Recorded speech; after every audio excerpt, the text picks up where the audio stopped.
કાગડાને વાલું છું કુંભજળ, અને સ્ત્રીને વાલી વાત, બ્રાહ્મણને વાલો લાડવો, અને ગધેડાને વાલી લાત.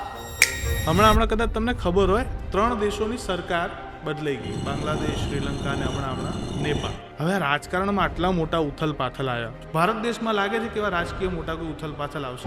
ગ્રહણ યોગ જે થયો એના નેગેટિવિટી એનર્જી આવે છે, નકારાત્મક શક્તિઓ, અને આ નકારાત્મક શક્તિઓના કારણે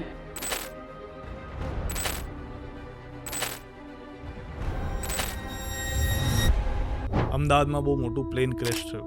આ ઘટનાએ આખા ગુજરાત, આખા ભારત, આખા વિશ્વનું હૃદય કંપાવી નાખે એવી ઘટના હતી. પણ એ ઘટના અમદાવાદમાં થઈ, તે ઘટનામાંથી કોઈ એવી એ જગ્યા ઉપર કઈ એવી નેગેટિવ એનર્જી હવે હશે ખરી? તમને શું લાગે છે?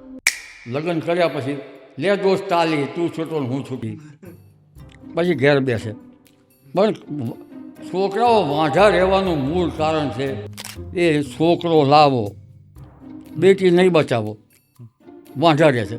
અને મારે ભણતાય નથી, જમીન વેચાણી, મા બાપનો પૈસો છે, કરો પેક, એક દમ ઓર લગાવો, રંગમાં આવો, મફતનો પૈસો આવ્યો છે. આવું થવાનું કે અલગ અલગ દેશોમાં હવામાનની આગાહી કે પ્રિડિક્શન કરતા હોય સમાચારમાં, એમાં અલગ અલગ સુંદર દેખાવડી છોકરીઓ હોય, મોડલો, અને પછી ભારતનું આવે તો તમારો ફોટો આવે.